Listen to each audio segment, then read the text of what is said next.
everyone, welcome back to WHU TV. It's nice to see you. I hope you're keeping well and I hope you're having a good start to your weekend or a good end to your week. Today, by the time you guys get to see this, is the anniversary of when that happened. We won the Conference League 12 months ago. I cannot believe how quickly this has gone. But it's also great timing because on Wednesday, well, Wednesday should be that way, isn't it really? On Wednesday, the squad update video was released when we're talking about players leaving. So now is the perfect time to go through the West Ham 23-24 Premier League season. As always, guys, this video is sponsored by the channel sponsor 3retro.com, but for some reason the animation isn't working. I don't know why. It happens every now and again. But there's an affiliate link in the description below where you can purchase some really nice retro gear along with track jackets, polo shirts, sweatshirts and t-shirts made by Admiral and Umbro, so go check those out as well. Any purchases you make through the link in the description below, the commission that the channel would normally be getting, as I always say, will be sending on to the charity Iron Supporting Food Banks. They're based in the Newham area and they're helping those in the Newham area and the Essex County and further afield for that matter, as they are now currently supporting over 70 food banks. They've gone from supporting a handful to over 70 in 4.5 to 5 years, guys. This is how bad it is out there for a lot of people. So any purchases you make through the link in the description below, you'll be saving yourself a few quid in comparison to the club shop and to be helping those the less fortunate than you and I. So unfortunately, I did invite 2 guests, but only one was able to make it, as usual. But so let's jump over and talk to our guest. It's a good mate of mine who's been on a few times. We've had a few little conversations over the years. It's Dennis Watling. How you doing, Den? I'm good, mate. I'm good, thanks. Happy to be on and hoping to have a good discussion here about the season gone by. Yeah, it's nice to see you again, mate. It's been a while since you've been on the channel, but as you know, we've pretty much catalogued every game together, either at half time at certain points or after the games down the pub. So okay, so basically, Dennis, as for those that have watched the last 2 years worth of videos I've done talking about the fixtures when the fixtures are released. In the first one I did, I said I gave my points, fixtures, and what I thought we were going to end up doing. I ended up putting us third, if I remember correctly. Didn't do it for this season's fixtures, just gone, but I still made all my notes and I still put us down to be battling fourth. So again, completely wrong in terms of how everything turned out. But then, so let's jump straight onto it, mate. For the August season, we started off with West Ham, Chelsea, Bournemouth, and Brighton away. Going into the season, from those 3 games with a possible 9 points, what were you thinking we were going to be picking up? Honestly, I was being frankly honest, I was looking at 2. I was looking at a draw with Bournemouth and Chelsea, and it was Brighton, so I had my pencil in with a nice fat 0 next to West Ham, and a case of 3 or 4 at Brighton. So, yeah, mate. To be honest with you, it's not that far off what I predicted. I thought we were going to get 5 points. I thought we were going to draw with Chelsea, same as you at home. I thought we were going to win at Bournemouth away, and I thought we were going to draw with Brighton. As it ended up, we beat Chelsea, we beat Brighton, and we got a point from Bournemouth. So we ended up 7 points out of a possible 9, which meant at that point I predicted us to finish 9th at the end of August.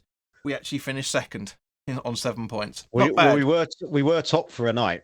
Yeah, literally about 12 hours, if I remember correctly. Yeah, I remember watching the Brighton game with my mate who does not like football and barely understands it, and he was like, I thought you said that this is the team that always beat you. I'm like, yeah, they have always. We haven't beaten them since I was at university in the 2nd division. So it's like it's a big deal. It's a big deal. So yeah, and the Chelsea game I love because the atmosphere was absolutely fantastic. First game at the stadium since the fateful night in Prague. So I said before going on, like for me, my favourite month of this season was actually the very beginning. I mean, Bournemouth was a bit lackluster, but we hadn't made any signings at that point. And the atmosphere at Chelsea was amazing at home, and beating Brighton away. Yeah, I mean, you can't get better than that. Literally being right at the top of the table, even for a few handful of hours, like we were saying. Okay, so going into September, of course, the transfer window closed right at the start of September before we played the fixtures. So let's get your quick thoughts on how you were feeling again at the time when we did the following business. We bought in Kudus and Alvarez from Ajax, 43 million euros according to Transfer Market for Kudus, 38 million for Alvarez. We bought in James Ward-Prowse from Southampton on 35 million euros. Mavropanos on 20 million from who was it? Stuttgart. Stuttgart, the German team. So we basically spent in the summer transfer window, we spent 136 million euros, which is working out to be just around about 131 million. Yeah. And then, of course, the people we sold, Declan Rice, all in for about 116 million euros. Skamaka for 25.5 million. Masuaku for 2, if I remember correctly. Lanzini left on a free, and we loaned out Flynn Downs to Southampton. And we picked up a few coins for Vlasic as well. We did, actually. I forgot about that. I completely forgot about that player. So that was about 4 or 5, if I remember correctly, wasn't it? Something along those lines, yeah. I mean, there was some talk about it being a lot more because Vlasic had a good season there, but Torino negotiated us down. Yeah. And there's also we signed Sean Moore, so that probably add another 80 grand onto that that summer spending on top of that. So it's looking roughly around about 150 million pound that we did in deals, making a profit of around about 9.5 to 10 million pound profit. That's not bad for a summer transfer window. Okay, so going into September. So we're going to also talk about, because what I did with the last one when Tony and Luke from Three Hammers and I went through it last year, I kept the cup games separate, but we're going to bung them all in together in one on this. So the fixtures we had in September was Luton away, City at home, TSC at home in the Europa League, Liverpool away, and then it was, who was it now in the League Cup? Lincoln City, and then we played Sheffield United at home. So I put down that we would pick up 12 points. So we pick up 12 points out of 7 points out of that, I should say, that would have put us 8 going into the end of September. What were your thoughts on that? Again, going into September, what were you thinking the maximum points we could have picked up out of that? Good to see in hindsight, but I would have had 6. I'd have had us always really jar us down, losing to City and Liverpool. So to quote a good friend of both of ours, Corey, it's a free hit. So you expect to lose, and whatever you get out of that is a bonus. The fact we were leading against City and, had glorious chances at 1-1 to extend to go back ahead, should I say, that was more than we. Whereas at Liverpool, we were never really at the races. We had a half penalty shout when we were 2-1 down, or 1-1. I can't quite remember actually, and we lost. And it's like going away at Anfield. We've won there once in 50 odd years. Like, come on. Like, damage and imitation when you go away to Anfield for us. Yeah, no, I agree, mate, 100%. I mean, unfortunately, it's not the only time we struggled at Anfield this season, which we'll talk about in a little while as well, for that matter. But I wasn't far off in the predictions. As I say, 7 points. We picked up 6 in the league. So, we finished 7th in the table. Again, not too bad from that point of view. I mean, I can't really add anything to what you said on there, mate. It's literally yeah. Other than I expected us to score more against the likes of Luton and Sheffield United. Sheffield United, we barely. Antonio missed a sitter, the one where I think it was Bowen or Paqueta started digging him out because he just sort of stumbled on it with an open free goal in front of him and then got tackled or something like that. And we never really got out of second gear with Sheffield United, and we still beat them 2-0. Yeah, I mean, you could argue the same to a degree about. Excuse me, but really bad cough for some reason. Yeah, you could argue to a degree we were kind of the same against Luton in September. It was very much sort of here and there for performance, but we still we picked up a decent result out of them. So, okay, so going into October, we played Freiburg away, Newcastle at home, Aston Villa at home, Olympiacos at home. Sorry, Aston Villa and Olympiacos away, I should say, and Everton at home. I predicted that we would get 7 points out of that. We ended up actually only getting 1. But what were your thoughts in terms of what you were expecting from what you were hoping for in October, I should say? I was open for 6 really. I was thinking undefeated. I thought with how we were playing in August and to a lesser extent September, we would get a point away at Brentford to go backwards. I'd always predict us to beat Everton personally, especially with Moyes as manager, and then a draw against both Newcastle and Aston Villa. I mean, I'd argue we should have beaten Newcastle. There was a lot of I remember a lot of controversy around their equaliser, and Bruno should have got 2 yellows in that game. So Yeah, no, it is what it is. 100% agree, mate. But so yeah, so out of that, we beat Freiburg, was the only team that we actually got points from properly. Well, Mhm. the result, I should say, in that season. We drew with Newcastle. We lost to Villa. We lost to Olympiacos, and we lost to Everton at home. So it And was Brentford away. Oh no, Brentford. Brentford's No, Newcastle. So Brentford's I'm getting November. Brentford's yeah. November. So withdraw that last point. Then I'd have us No, on that's fine. 5. Well, we Apologies. don't need to withdraw it because it's relevant now. So, Yeah. spoiler alert for those wanting to jump to November. Okay, so going into November, but again, as I say, I finished us finishing 6th by the end of October. We ended up finishing 9th, which is still not bad when you think about it from that Yeah, point of like view. considering we had like half a decade flirting or being in a relegation battle, being top half by November is decent Yeah, absolutely. by any metric. Yeah, yeah, 100% agree, mate. So going into November, so just to recap, Arsenal at home in the League Cup. Brentford away, Olympiacos at home in the Europa League, Notts Forest at home, Burnley away, TSC in the away in the Europa League.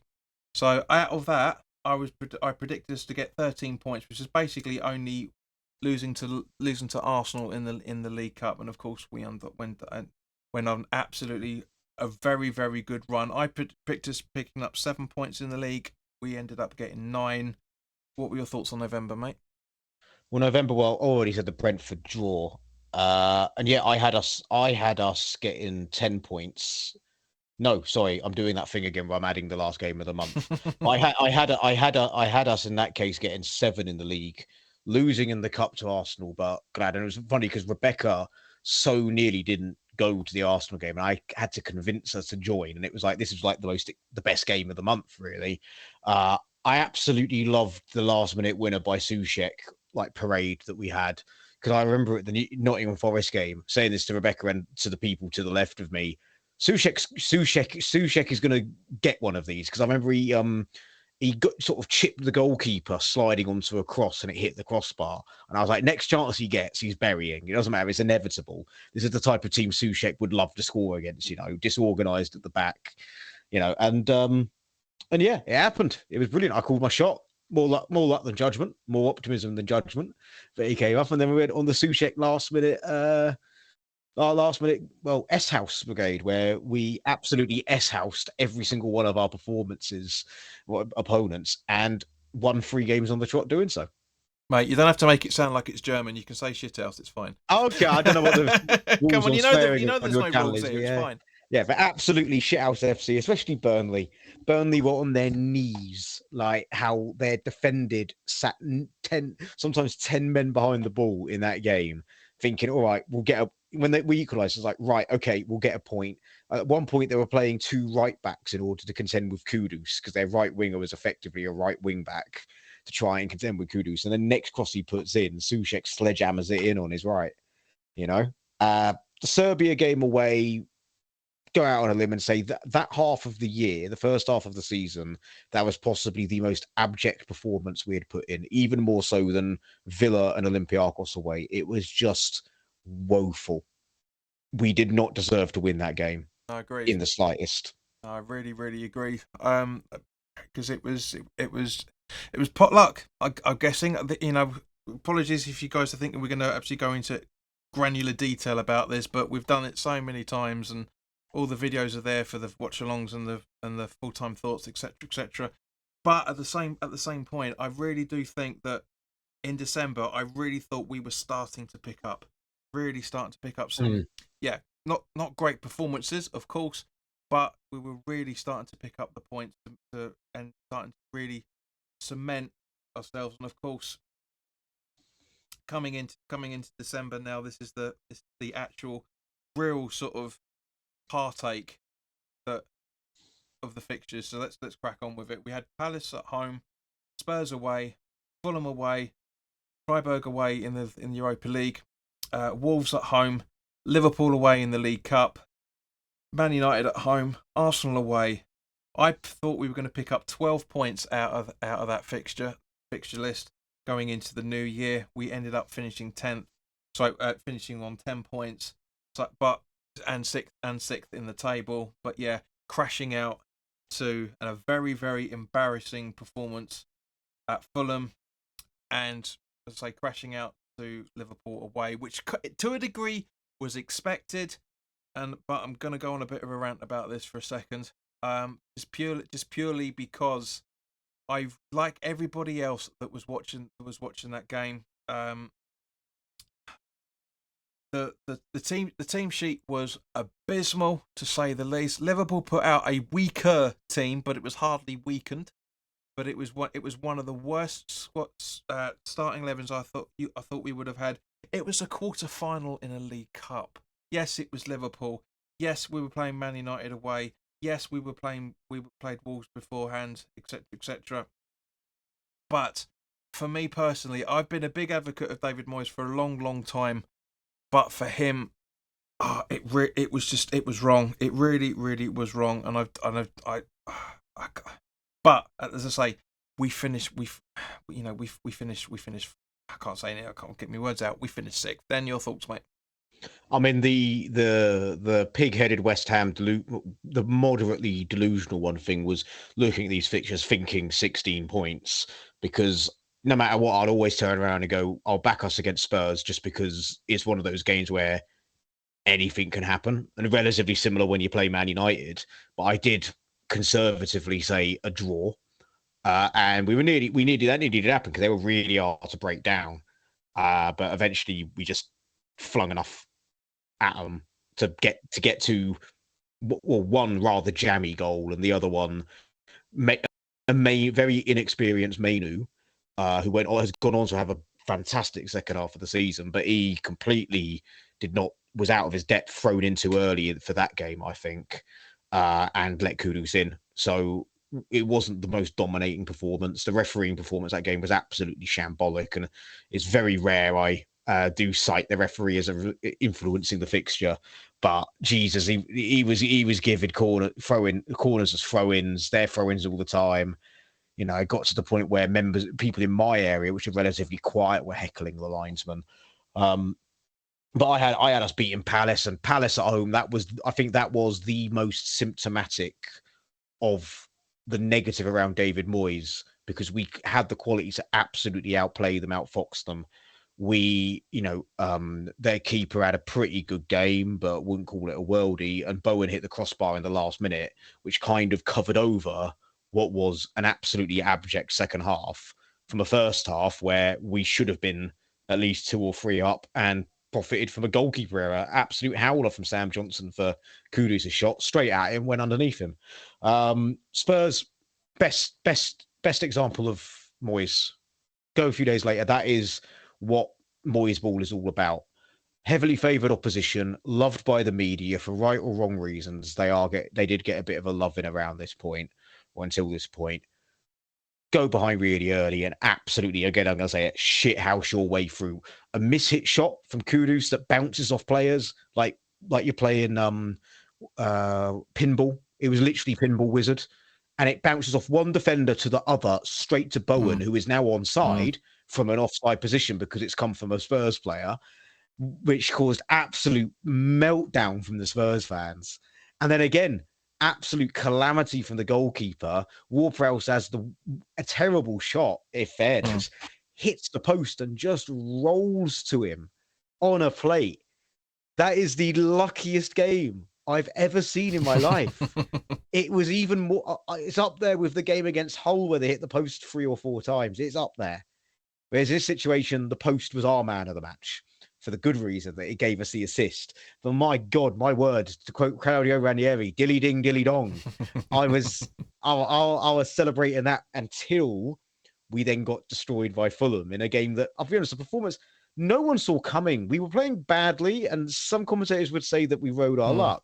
But I don't think we were playing at that stage in the season that badly. No. We were not playing that badly where a team like Fulham would turn us over 5-0. There was a sickness bug. Yes. Lasagna gate. Yeah, there was a sickness bug, which meant a couple of players couldn't play. I can't remember the top of my head, but I think one of them was Alvarez, who was kind of saving our bacon quite a lot of that time. And I believe we started Cresswell's first game of the season, but again, don't quote me on that because I've not got the team sheet in front of me. But then obviously going a bit more in depth this month, Wolves, which infamously, and a very infamous fan, I don't know his name, but I'm just not going to say his nickname either, just in case people in our block watch this, infamously said, "What does Lucas Paqueta actually do?" with 10 minutes to go after he's got us 3 assists in a game where, again, it's similar to what I said about United at the end of the month, where tough to break down, decent side on the counter, but Paqueta just unpicked their defence and got 3 assists. And great game, and infamously, Alvarez's biggest fan that sits above me and to the right, we actually openly asked what Paqueta actually does for us. Interesting, very interesting. And then Arsenal away, cost them the league. First goal probably shouldn't have counted. If it's against us, we're kicking off. Like, let's be fair. Fair is fair. And Mavropanos, brilliant. Systematic of Ben Rama's fall from grace and that he misses his first ever penalty for West Ham in effectively his last real game. And then the downfall starts with Paqueta getting injured as well. That sort of breaks the cycle of how we're playing. And I say that we never, with the exception, we come on to it later, but with the exception of the European games, we never really recover from that because the side's totally imbalanced for the next couple of months. Yeah. No, exactly, agreed. But yeah, like you're saying, mate, the only saving graces out of December was Arsenal beating Arsenal for the second time, beating Spurs for the second time, if you want to class the friendly in the pre-season. But yeah, again, still floating around upper echelons of mid-table, and then and then as we're coming on to now the January transfer window, we played Brighton at home. We played Bristol at home in the FA Cup. Unfortunately, that was forced to go to a replay. We'll come on to that in a minute. Sheffield United away. And then we had the January transfer window debacle as well. But in terms of January itself, I thought we were going to pick up 4 points out of that. I thought we were going to get the Sheffield United victory, and I thought we were going to get the point at home to Brighton. Your thoughts? And of course, and as a result of it, as I say, it was a piss poor Brighton home game. Bristol City. Piss poor. I thought they played well. To be fair, I really thought they played well. Really, very, very, very similar to how they played against us in the Championship when because the company I was working for at the time, when we were down the Championship, they were working with a Bristol City fan, and he came in that next one because it was a Thursday night, if I remember correctly, wasn't it? It was a midweek game. He came in on the Friday morning. We went down the pub, and he went. I said, "What do you think of the game?" He said, "Oh, what you mean the game where we beat you 0-0?" I've never forgotten that at all. But honestly, I've got a lot of time for Bristol City. In terms of the replay, that for me personally was one of the better games that we got to see from Danny Ings. He was played out on the right for a little bit. He was played in sitting behind the number 10 role a few times. I thought that's it. We're starting to see Danny Ings, the sort of player that we wanted to see out of that. But yeah, I thought we got half the points that I thought we were going to get, and unfortunately, as I say, Bristol City beat us in the replay of the FA Cup, and so yeah, we still finished sixth in January. So before we come on to the January transfer window, mate, which I'm sure is going to be another 20 minutes on its own. Thoughts about January? Well, if you'd asked me at the beginning of the season, I don't want to sound like that little Britain character that goes a yes. If you asked me at the beginning of the season, I'd look at those fixtures and say 3 points. Smash Sheffield United away. Get them to sue us again. Have Sean Bean have another meltdown. But automatically, similar to my attitude towards City and Liverpool, because they're a bogey team, always predict a loss to Brighton. Anything else is better. If you had asked me in December, I'd have said 6 points. Because Brighton weren't necessarily at their best. They had injuries. and we had come off. I know you said December was bad. December was bad because of Fulham and Liverpool, but we won 5 games in that one, and 4 of them were very convincing. Like we dismantled Freiburg at home. Um, However, the Brighton game was totally abject, and what was in fact, no, I'm getting my games mixed up. There's the other one that was the but they're Brighton because we had no Paqueta as well, and I think we played 4-0s out on the left. That sounds about right. Yeah. Yeah, which I've never liked that. Never liked that. As a 10, cutting out left, yeah, but playing him out and out on the left has never really sat well with me, even going back to lockdown. But that Brighton game was dreadful. There was an absolutely woeful game at the beginning of the next month, which we'll come on to, which outshines that. But it was very much the attitude then was like, look, we've not conceded a goal in 4.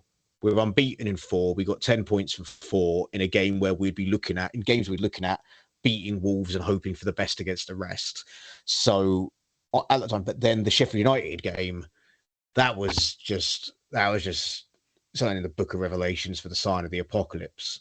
How we weren't far away ahead by the time they equalised, and typically it's a player that we've been linked with and linked with and linked with and linked with that we've said, well, we're not sure because he doesn't have Prem experience, scores in the first half against us on his debut for the team that hate us still really hate us. You all need to go to some of their fan channels. They hate us still to this day.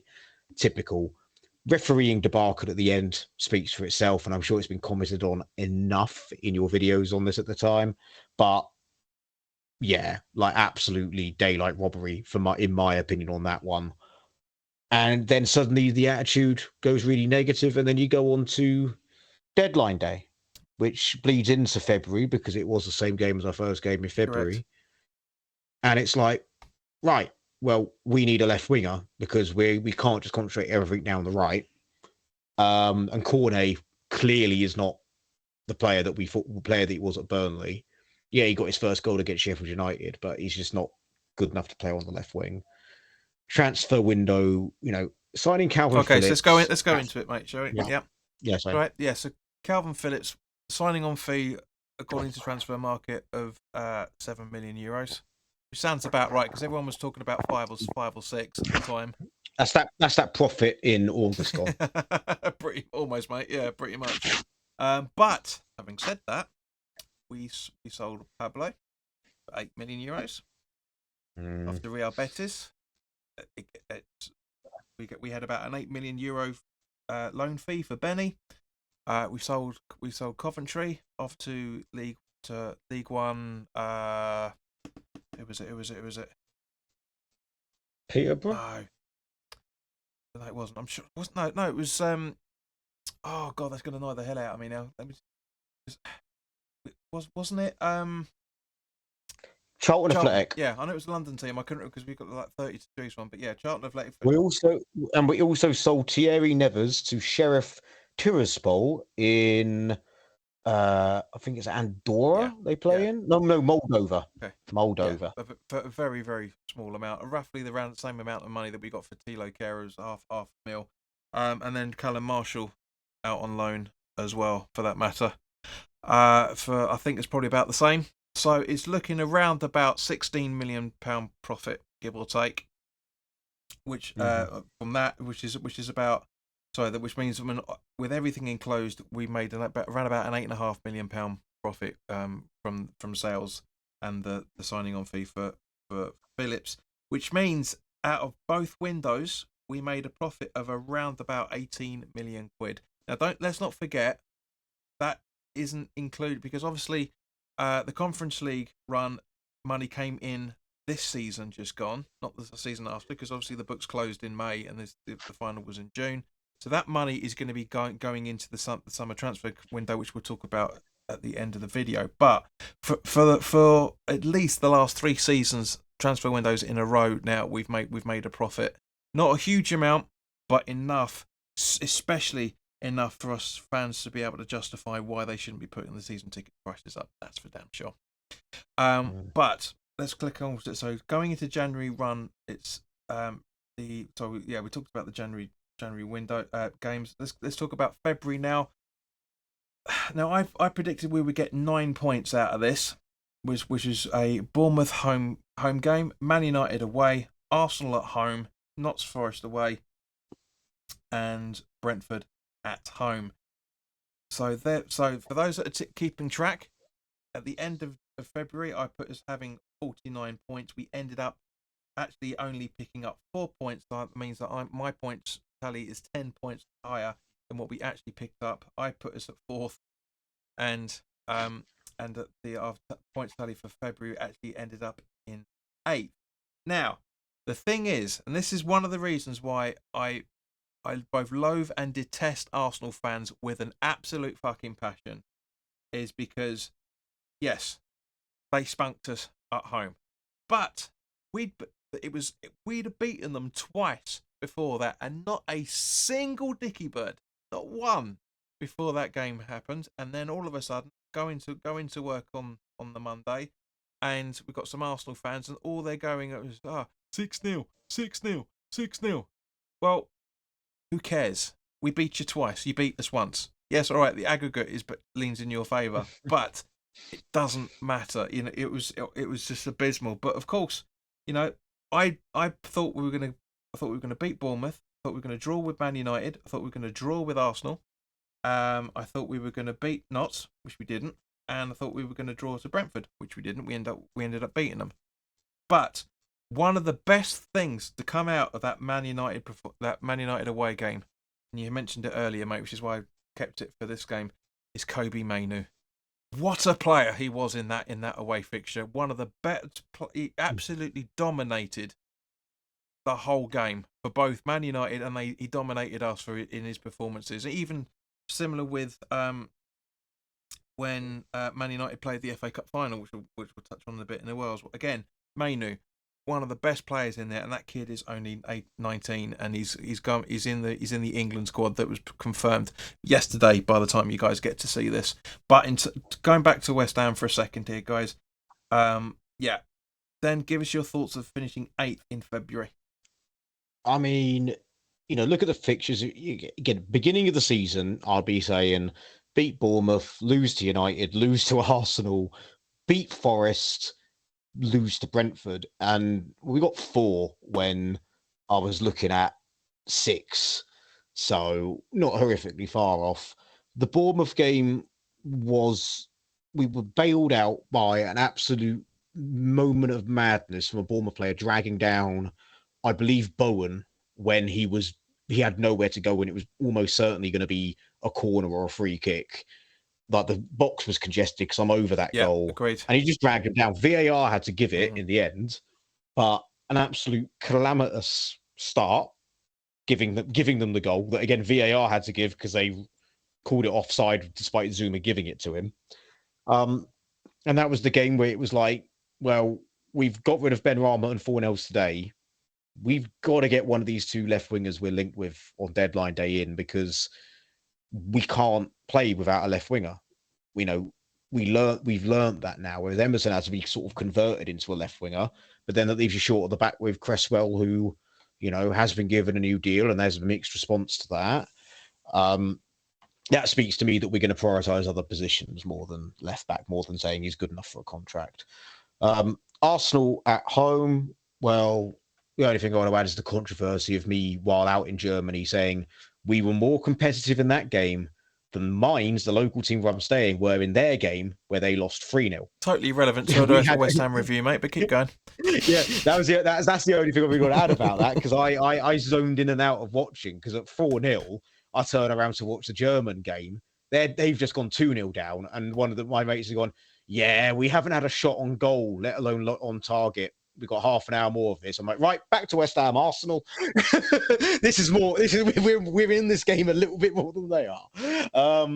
United away, I remember there being some discourse on Twitter because apparently we played more attacking and we got thumped. I don't remember us playing particularly attacking that game. I don't really remember. I'm just to cut in here, mate. It was more attacking than we were seeing beforehand. Let me put it that way. Yes. Okay. Especially against Bournemouth, but I was just like, still, I don't really see how this is one up on the. Not that I'm sat here, advocating them, but the people that want Moyes to be more expansive, change a style of play. I didn't see this as the knock for them, nor was it a win for the Moyes in lot. It just happened, I think 3-0 flattered Man United to an extent. I think 2-0 would have been a fairer result. Forest away, less said about that, the better. Just this half of the year, that's what I call the abject game. That is the Serbia away Europa game of the second half of the year. They're tied for me for worst performance of the season, and that's including the 6-0 against Arsenal. I listened on the radio to the Forest game away, and they were saying that this actually makes this. One of them even said it makes their performance against Arsenal look better. Because I remember the first 20 minutes we had a couple of chances. I remember Bowen going from that. We had nothing against Forest, absolutely nothing. And you had Aguerd sort of just shrugging at the second goal. Mate, sorry to interject, but that for me was the day that Aguerd was putting himself in the transfer window, as far as I'm concerned. You do not, under any circumstances, turn round to your teammates under any circumstances, especially bearing in mind the ball bounced off him to go into the back of the net because it wrong-footed with Fabianski because Areola was having a bit of an issue with injuries at that point. To turn round, literally look at his mates and just go, I was fuming in that watch-along, absolutely tearing strips out of the cunt. Yeah, and it's that unless there was an injury to another player where it's like it's him or no one, he didn't really feature much after that either. Yeah, it was one of the. I mean, David Moyes made a big load of mistakes, but some of the calls he made, he dropping him and bringing in Mavropanos for him, stroke Ogbonna, depending on the fixture, was absolutely spot on. It was one of the best decisions he ended up making. Right, so March, and then sorry, and just quickly, and then we end with the 4-2 against Brentford, where we barely got out of second gear, but their defending was just so crap, and it summed up the attitude at the time that when they got that second, you could hear a pin drop in the stadium being like, oh, no, there's like 5 minutes. There's going to be like 7 added on. Oh, there's 12 minutes of this. We can, and we might concede 2 more. like that sums up the attitude at the time. Well, actually, the despair at the time being like, no. It's like you need the Hams image, not Hams image, sorry, the West Ham clips dog looking back on D-Day going in your head, just like, oh, no, I've seen this before. Yeah, it was an all too familiar feeling, mate. That was the problem. Okay, so going into March, we had Everton away, Freiburg away in the Europa League, Burnley at home, and then Freiburg at home, Aston Villa at home, and Newcastle away. Now, I voted us to get 10 points out of those Premier League fixtures. We ended up getting 5. Now, Freiburg away. Let's talk about this because I don't want to go into too much detail, but both of these legs are an absolute 180-degree polar opposites of performances. Now, I understand the reason why David Moyes wanted to go there and get a point because it gave us the home advantage. But, and I still maintain, one of the 2 goals should never have happened. It was a really, really bad defending from that point of view. But at the same point, you just have. We were, again, a quarter-final. We were this close, especially when it came to the performance in the second leg a week or so later. You're getting them mixed up. Freiburg was the last 16. Sorry, we lost 1-0 away. Yes. Yeah, you're getting them mixed up with Leverkusen. Because again, we lost the first leg and came back to the second. But again, polar opposite performance. We look knackered after that great win over Everton. Really, I mean, that goal from Souček would be even if that was Bowen, that would be shown a lot more than it is with Souček. Even if it was Anthony Martial scored that, it would have been on repeat on the BBC Sport for about 2 months. It really would have been. But you're right. Yeah, apologies. I was jumping ahead of that. But no problem. Again, one of the reasons why I was jumping ahead in getting the 2 games confused because the home atmosphere of the Freiburg game was brilliant. Wasn't to the level of the Leverkusen game, but it was getting there. It was like everybody coming together. just like, come on, we can do this. We know we can beat this team. So then, your thoughts? Yeah, I mean, as I said, as being a slight Bundesliga nerd from having lots of friends in Germany or from Germany, the Freiburg manager, I think he's left Freiburg or retired this year, is renowned for actually having no style of play and no tactics. He just has an NFL style playbook on things that he feels works against those Sounds like teams. So David works a Moyes. little bit better. Yeah, works better domestically than it does Europe. It's their first, I think, only second European sort of adventure in a long, long time. But away from home, that was it to a T. Like we beat them home and away in the group stage, but then it was third bite of the cherry against us. He knew exactly what to expect and what to do. Absolutely. It monstrously backfired in the leg at London Stadium because I think he thought, well, how much are they going to go for it? How much are they going to try and qualify next year in the league? Maybe, I don't know, but he was way too expansive against us. So I think our 5-0, although very good performance, they played right into our hands by being wide, basically very wide, and that's why Kudus tore them apart down the middle. Atmosphere was great, and also the away fans were fantastic. They were singing like mad, even at 5-0 down, because they just don't care. It's like, yeah, we're in the last 16 of Europe again. Claudio Ranieri mentality, dilly ding, dilly dong. You know, but in the month, I mean, I was listening to Everton on the radio because I was out in Budapest for a stag do. And like it was, I remember that the commentators were going mad about the Soucek goal. This is on the official West Ham website. It's the only way I could get it. And I remember watching it back later in the bar. I just grabbed him and go, Soucek did this. I tell you, he's not, because there's a couple of friends of mine. They just see him as like, oh, he's like, you know, the Czech Fellaini. I'm like, no, they're very different players. Just because Moyes sometimes uses it as an aerial threat. Soucek is actually very talented on like not on the ball, but I argue he's one of the best players in the Premier League without the ball. When he doesn't have the ball, like when he's striking the ball or when he's heading it or knocking it down, one of the best in the league, if not the best. Give him the ball at his feet, cover your eyes. Like that's my opinion on Soucek. I love him. Like the reason why I've always quite had an affinity towards Kufal and Soucek on a personal note here is that no matter how bad they play, they always come over and clap the fans. They always come over and say sorry to the fans. They always wait for the fans at the training ground to have photos.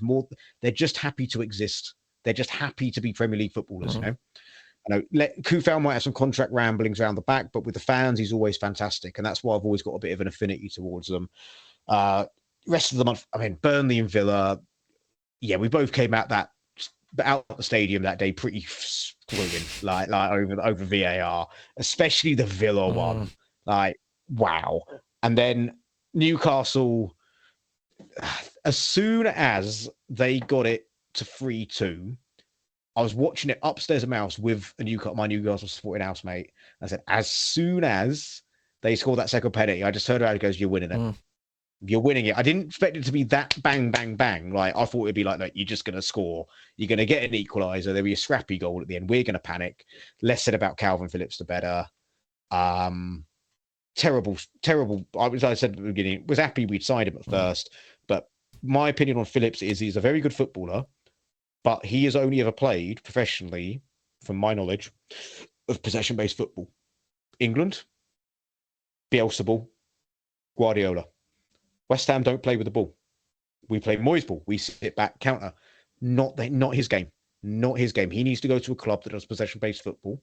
Could argue play for a much better team than us that plays possession-based football. It's just not suited to Moyes ball. And that was very clear from his first game where I think, I can't remember which game it was, but he basically assisted the opposition or something like that. Oh, that like was it was his first. Yeah, literally it was a pass back from Zuma, and it ended up rolling straight to. Yeah, I know the one you're talking about. Bournemouth. Yeah, Bournemouth. Yeah, so they're saying therefore. So that's my kind of view of the month. Freiburg, fantastic. I think, you know, again, they made tactical mistakes as well as us getting our tactics right to exaggerate the girth of ability. But away from home, they played us like a fiddle. They knew exactly what we were going to do, and they got a scrappy 1-0 win. Yeah. Okay, so let's turn on to April now. So Spurs at home, Wolves away, Leverkusen away in the first leg of the quarterfinals, and then Fulham at home, and then obviously the second leg of the Leverkusen game, Palace away and Liverpool at home. Now I predict us to get 7 points out of that in the league, but we ended up getting 5, which is not bad, not bad in any shape or form. But yes, as we touched on it again, polar opposites in the Europa League. Should not have set up to get a point in any shape or form. Should have really. You could see there were times that when we went at them, they panicked. They absolutely massively panicked. Reason being was because they weren't prepared for it. I guarantee they weren't prepared for it, because we were sitting back, letting them have the ball, let them do their dilly dally shit as you mentioned about, and then all of a sudden we attacked them and they went, oh shit, what the hell do we do now? Sort of attitude to it, but they came away the victors out of that. And then I said to the guys in the row for the second leg. One of the guys asked me what I think is going to happen. I said there's a very good chance we'll win this game, but we won't win the fixture. That would be the most West Ham thing. That is the West Ham way. For those watching will know what the West Ham way is. It's an example of beating an unbeatable, undefeated side, but still somehow losing. Yeah, no, absolutely agreed, mate. And we came this close. A very, very unfortunate deflection that got them the first goal. And to again going back to with the Freiburg atmosphere, when that goal went in, 3/4 of the London Stadium applauded, if not all, everybody absolutely applauded. And the Leverkusen fans even stopped singing at one point because we were singing so much in that first half. They absolutely just stopped, waited for that, gave us some respect, gave us some time to sing our songs, waited till we finished, and then they started up again. That was, I absolutely loved that. But yeah, it was brilliant. That atmosphere. I would argue that in the, where are we? in the 8 years that we've been at the London Stadium now, I genuinely think I don't think we'll ever top that Leverkusen atmosphere. Yes, no. Yeah, no. Except we could quite easily have been 3-0 up at half time as well. Like there was inches in it. Bowen, great saves. I think Bowen, I believe, hit the post. Antonio, it was like a scene again for those watching. If you've seen Any Given Sunday, it's that bit where the Asian quarterback throws the ball and the wide receiver gets it and he's perfectly positioned, but it's just an inch too far. The throw is just off and he fumbles it and doesn't get the touchdown that would give him the lead. That is exactly what happened when lightning nearly struck twice. Bowen whipped the ball in. Antonio threw his body at it. It's not. I would compare it to Gaza 99, but it wasn't that clear cut. So that's why I'm using Any Given Sunday. And it's like if that ball was 1 or 2 inches closer to him, he gets his toe to it before the goalkeeper, and it's going through his legs. Well, and it's 2-0 on the cusp of half time. And you just reminded me actually. Bowen in woodwork, even though it's metal nowadays, 3 times in Arsenal at home, 3 times could have changed the game. Really could have done. He also, I think, come on to later, but Chelsea away as well. He hit the woodwork quite a bit. Chelsea away 3 times. Yeah. Arsenal twice, if I remember correctly. Yeah, Arsenal twice. Yeah. But April for me, like obviously, I'm always going to back us against Spurs, but Wolves, I was thought, right, I think we're going to come a little bit unstuck against Wolves, mainly because of all the conference stuff. Fulham, at the beginning of the season, I'll be saying that's a win. Based on the 5-0 and the way we were playing and the fact we're on a downer, I was like, I'd really take a point. Like, and then Palace away, the writing was on the wall. As like the Glasnow's got them playing right. My boy, Jean-Philippe Mateta, has been on fire. They had a fit again, Eze, a fit again, Elise. So when you said Jean-Philippe, I just had flashbacks of the skate bar playing bloody Jenga. No, you're many things, JP, but you're not Jean-Philippe Mateta. Well, was Jean-Philippe that night? Well, that's because Jean-Philippe, it's lazy writing. And then Liverpool, again, you look at that in the season, I'm like, they're going to beat us. But there was just something in the air that day. It was like, they're there for the taking. And we should have beaten them based on the fact their goals we conceded, were really sloppy. But also, they, there was all that drama about Areola throwing it out and him just like running at it, and the referee blew what mix up. I mean, it's definitely not in Liverpool's nature to cry and claim there's a global economic conspiracy blaming NATO and the Red Cross, trying to stop them from winning the league. But I think they had a point with that one. I'll give them that. Even the angriest, most rage-filled one of them that I know. And yeah, Spurs, we could have. We had that. Antonio had that great chance to beat them 2-1, and we could have done the double over Spurs. So April was pretty dreadful, but it wasn't that bad. It was just just constant losers, really. And also, the very, very important thing is George Murphy's debut. Oh, of course, yeah. Who then, I remember people being like, he's got an injury, that's him. We'll never see him again. He's not going to be out for the season. Moyes doesn't like playing youth players. Until... Spoilers. But, yeah, I mean, yeah, an awful collision. But at the same point, we do because I remember I said to either you or Bill, one of the two of you, I said that I guarantee that he doesn't remember his debut, and I was listening to one of the Ironcast podcasts, and because Ginge was talking about Urfi, and he said apparently he was able to talk to him, and apparently Urfi doesn't remember his actual debut. So as far as his debut is concerned, which we're coming on to. So as far as he's concerned, I should say his debut is what we're about to come on to. So we had Chelsea away, we had Luton at home, Man City away for the last game of the season. I thought we were going to get 4 points out of that. We ended up getting 3. So my fixture points tally ended on 70, which is fighting Aston Villa for 4th place. But it could have happened. We know many reasons why that could have happened. But we finished we finished 18 points lower down in 9th on 52 points. Still not a bad tally. But your thoughts on the last month of the season? Yeah. Well, I'll come on to what you said about the points in a second. But first of all, I would have predicted this spot on because I mean not the score lines, because I would have said beginning of the season, right, we'll lose to Chelsea. We've got to beat Luton because I'm from Watford, so we have to do the double over Luton. And so we have to relegate them if they're not already relegated. Tick, we did that. And then lose to City because it's City. Yeah. So I'm a prediction genius. I got 1 month absolutely spot on. But what I'd say is with the points thing, you look at some of the results we got, right? So Palace at home, Bowen's header does not hit the crossbar. It is a few inches lower, goes in. Or Mavropanos doesn't slip and they don't score. It's 1-0, 2-1. You look at Everton at home, dreadful performance, but we don't leave Calvin. What's his name? Dominic Calvert-Lewin.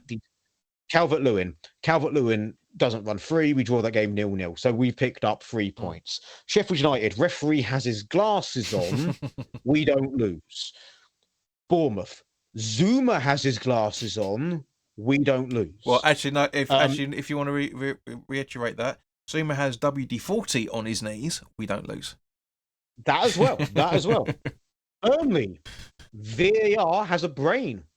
We don't look. We win. Villa, ditto. Spurs, Antonio can finish. We win. Liverpool, Areola doesn't have butter on his gloves. That's a bit harsh. I know why you're saying it, but that's a bit harsh. And also our defence engage their brains. So that is 2, 4, 6, 8, never too late. No, I'm thinking more 8, 9, 10, 12, 13 points right there. Yeah. And you predicted 12 more? That could be 71. So that with that 13 points, that's 65. So I only predicted 5 more than that. But what I'm saying is like it's all if buts and maybes, and it's all useless nonsense. And it's all looking back and going, what if? Which every football fan does. But it's all about again, any given Sunday. It's all about those inches, whether you're going to make that tackle or not, whether you're going to make that shot or not. And another day, another season, another day. I mean, it will drop some points, but your prediction wasn't too crazy. I mean, in actual fact, it just shows how much of a pessimistic West Ham supporter I am, because I actually, for those couple of months, I predicted us getting less than we actually did start picking up. Yeah. So then that's what I'm saying about the gradual decline from December onwards, because I was thinking, right, we're West Ham, we can still do this. We can get points here, we can get points there, and we didn't, unfortunately. But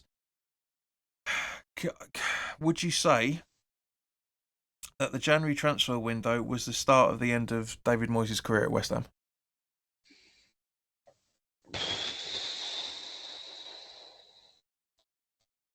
I don't really know. I can't. Every answer has an if button or a caveat with it. But I'd say, on the face of it, I think the writing was on the wall, not at the window, but necessarily what immediately followed it, which was a very fortunate draw against Bournemouth, and then being absolutely outplayed and thrashed on an 11-0 aggregate. Yeah. For the 3 games after. Yeah. And then what? Wins against Brentford when we get out second gear, and a good away performance against Everton that arguably should have been 2-0 up. So, and that's game over there. And then what follows that? Okay, we talk about VAR, but draw against relegation Burnley where we're 2-0 down at half time. Is that a direct consequence of the January window? I would say not having a left winger rather than the January window. So if we had got one of those left wingers, I reckon we wouldn't be anywhere near as abject and bad. But you can't read it. But I would say it's symptomatic that everything that followed that then brought about the end of Moyes, rather than the January window. It is what immediately followed it. If we had immediately followed it with that level, what I just said before, such as win against Bournemouth, we get thrashed the rest of the season, but we won Bournemouth, and then immediately follow that up with 4 wins on the bounce against Brentford, Everton, Burnley, Villa, and holding on against Newcastle, which I didn't even mention. Yeah. Then beating Spurs, and then suddenly you're undefeated in 7, and David Moyes is definitely getting that new contract. Yeah. And also, for that matter, I do think the Freiburg and Leverkusen away performances were start of that as well. For that matter, I really genuinely do, because again, it was too cautious. He's admitted himself many times on record over the last few years that he's a very, very cautious manager. Sometimes there's absolutely nothing wrong with it, but the plus side, beating Arsenal 2 out of 3. Going unbeaten against our biggest bogey team for 12 years. Yeah. Going unbeaten against against Spurs, which we haven't done since the Allardyce days. It's just, there's a lot of great, and also for that matter, not only Jared Bowen equaling the same amount of goals that he scored, that Paulo Di Canio scored, but actually, if you look into the details about him, he got exactly the same amount of goals across all competitions, in the Premier League, I should say, than Saka. Saka had one more appearance than Bowen, because obviously the injury towards the start of the season, and also for that matter, Saka's had a few more assists than Bowen, like the season just gone, but Bowen's got more goal involvement than Saka, and which is one of the reasons why I am so glad that he has made the 26 for the England squad. Both of them together are going to be absolutely lethal. I really think they will be, and it's great, obviously, that Gareth Southgate is actually taking a more pragmatic approach to this squad than he has done in recent seasons. If David Moyes had taken the same approach this season, because it was the last year of his contract, and this is potentially Gareth Southgate's last tournament with England, should anything change, I'm more optimistic about what Southgate's got in mind than what David Moyes was having in plan, because a lot of us were absolutely critical of David Moyes. I've tried to, like with Sam Allardyce, I tried to be in his corner for a lot, and even I started giving up at one point in this season. It's like, that's it, we have to have something now. We have to have something different. It's not right. Not right. Yep, I'd go along with that. So, go on. I was going to say it's been interesting to see sort of the reactions as well to the man that's replacing him, being like, oh, well, we didn't want Moyes, but we don't want this, and I'm like, well, but we don't know what Lopetegui is actually capable of. Everyone's just looking at Wolves. Everyone's just looking at Wolves and Real Madrid, and I'm like, Real Madrid have chewed out and spat out some of the best managers of all time. I think I remember Ancelotti being fired twice, if I remember correctly. He's been fired by Real Madrid, and then Zidane came and went twice. That's it. And it's like those two managers, okay, there might be some question marks over Zidane because he's only made Real Madrid. But if Zidane said, I want to manage West Ham, that we'd bite their arm off for it, And I'm not I am not comparing Lopetegui to Ancelotti as Zidane, but I'm just saying, not, mate. Yeah. it's the turnover of manager. it's almost Watford levels. Now, because the thing, what I've got my issue with the fan base when it comes to Lopetegui is, like you're saying, with the Wolves stuff. People don't actually. I don't think people bothered to look into the fact that the reason why he walked was the same reason why Martin O'Neill left Aston Villa all those years ago, because he wasn't able to get the transfer window budget that he wanted and get the players in that he wanted. Wolves at that point were under a fire sale. They were heavily in debt. And I think their entire budget was basically because they had agreed to sign Kuna from, I think it's Atletico Madrid, I could be wrong. And it was like, oh, yeah, that's £28 million that we weren't anticipating, because I think it was because it had to hit a certain clause and he hit it. Like, I think goals scored possibly, and he hit it. And they just were like, oh, well, that's our entire summer budget gone on one striker. Turned out to have a really good season, by the way, really good striker. But yeah, that's the way where their budget, I believe, just totally went. Yeah, because Nuno put him in a really bad state. A cracking squad, really fucking good squad, but financially absolutely screwed him over. So, and to a degree, Wolves are still trying to sort that out now. But they're one of the 6 clubs that I think have to make a certain profit by the end of this month, or they're in trouble. Yeah, same as Chelsea. But I was about to say there's someone huge in there. I think it's Chelsea, Newcastle. Then you got Forest, Everton, Wolves, and one other that I can't remember. Yeah, maybe Man City. I don't know. Yeah, anything's possible there, mate. But it's not us. Villa. That's who. Villa. That's who it is. Yeah, well, I mean, as I say, I know a lot of people have taken issue with what David Moyes has done this season, and quite rightly so to a degree. Because you look at what Villa have done. Bearing in mind they were in the Championship 7 seasons ago, and they were in us with the relegation battle last season, and then very quickly fled it once Emery came in. Exactly, and also, but they were spending the Grealish money correctly over the last few seasons as well, for that matter. Slowly doing things, not as glamorously as we've tried to do, but it's happening. So let's talk about it, mate. Because obviously, January transfer window opens in just over 3 weeks' time, officially, and at least 4 weeks. It's 1st of July. This time around, it's definitely not the January window though. Sorry, summer transfer window. Apologies. Sorry, I've had a long day. Fuck off, Stitch.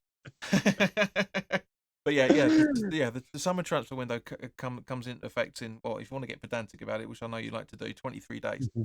So, what are you hoping? I'm not going to say expectations, because you never have expectations, especially when it comes to West Ham. But what are you hoping that we're going to identify between now and the start of the transfer window? Because obviously, with the talk of Brazilian players and a few other players being battered around, what are you hoping we're going to do between now and the start of July? I'm hoping. Oh God, well, there's a lot of things I'm hoping for in this window. It won't happen because we need about 8 players. But I just want 2 players to come in that are relatively attacking, but not necessarily a set position. Yep. So we don't become over reliant on the following, which is Bowen for end product, Paqueta for creativity, because once Paqueta's not inside, whether you like him or think he's flair or not, the creativity really does dry up. Yeah. And third, the over-reliance on Antonio making a miraculous comeback to be good for a few games. That's not a knock on Antonio, but we're too reliant on that. Well, Mickey will bail us out, because he's not always there to bail us out. I was making this point back in the lockdown season that you can't expect all of this from Mikel Antonio. He is very underrated, and I think a lot of fans rewrite the history. Frustrating, yeah. But look, this year he came back from his injury, was on the bench for a little bit, and then when we came calling for him, he did get a good goal haul and put in an absolutely sensational gladiator performance against Leverkusen at home. To jump on the back of that, then the reason being is like you and I have said many times over the last few years now, that he's an impact sub. You have to manage him properly. You can't make him play more than 60 minutes. He just burns himself out. Let's not forget, he's not a young man anymore. He's coming towards the end of his career. If we do sell him in the summer transfer window, I'll understand it. If we keep him, I'll understand it, because one of the things that Lopetegui is trying to identify and sort out is get us a bigger squad. It was only Man City that juniors aside, had the same eligible amount of players that we did, 22 apiece. I'm not saying that with the Poundland Man City or in any shape or form, but what I'm saying is the fact that we've all said, and you and I and Bill and Charles and all the rest of it, we've all said it many times. Our squad is getting thinner and thinner, and this is the reason why we haven't performed to the levels that we have, regardless of the starting 11, because we don't have an impact sub on the bench. And this is why Cresswell's been offered a free. Mm-hmm. An extra year. Yep. But O'Connor's gone, which screams to me that we're probably going to buy a centre back, not a left back. Correct. And the fact that we're trying to mainly because it's homegrown as well. But Ben Johnson means we'll focus on fullbacks next year. This year is going to be central defence and attackers. Well, you could argue that Cresswell will be in the back three. Possibly, potentially. Although the other thing is Lopetegui really wanted Cresswell to come in at Wolves, and I think that was actually one of the sticking points for his resignation. Was we were asking for £5 million, and he was like, "You can't afford £5 million," which goes back to what I was talking about earlier. Yeah, because I think they were offering like $1 million or something, or some silly Sullivan. It's like two or three, something like that. Yeah. What I call Sullivan specials, which is like we'll give you $1 million up front, and then we'll give you 3 installments of $100,000 over the next 6 years, and then if Aaron Cresswell becomes the first player to play football on Mars, hang on. When did David Sullivan become Danny Dyer? This is my generic sort of dodgy voice that I do for him. We've had this conversation on other channels with Charles and stuff. It's like, when he becomes the first football player to play football on Mars, and a bit that was it. That was a joke I had. It's an extra $5 million. So the installments of Declan Rice was like an extra $5 million when he builds his own rocket ship and becomes the first footballer to walk on Mars and things like that. He builds his own rocket ship and flies to Mars. If someone else builds that rocket ship, there is no bonus. That's what it was like. The deals are either pennies or something that was like. So basically, your bid is zero. Because like things like, nothing now, but if we get Europe, like here's £2 million, and it's like, but you're not getting Europe. Your favourites to go down with Luton and Sheffield United. No. No, exactly, mate. But Dan, thank you very much for joining us, fella. I know I kind of springed it on you a little bit late knockings, but as those who've been watching this channel for a little while have known, I've been trying to get this bloody PC fixed. It's been ridiculous. It's getting better. I've upgraded it, but it still needs looking at, because your video feed's been a bit freezy every now and again. But it's the. I'm glad we're blaming your computer and not my internet. No. Ironically, no. It is actually because it was the delay was getting longer and longer, and then all of a sudden, about 10 minutes ago, it sorted itself out and came back to the normal sort of thing. So not your PC. It's not your broadband. It's actually this. Well, we're on the same broadband provider, so it might be. Who knows? But anyway, guys, thank you very, very much for making it this far. I really, really do appreciate it. Let's say when the fixtures come out on the 18th of June, I'll do a rundown on those as well, and because it's going to be an entertaining one. I really think next season's going to be very interesting from multiple points, which we'll get into at certain points on during the season. Anyway, but in the meantime, guys, thank you very much I hope you've stuck with us this long. If you have done, please do like, share, and subscribe. We are literally 2 subscribers away from 2,570 now, so go on, jump on that button, hit it, smash it as much as you can. And once obviously I'll try and do some content for you over the Euros, but depending on a few things. But in the meantime, guys, look after yourselves, take care, and I'll see you very, very soon. All the best now.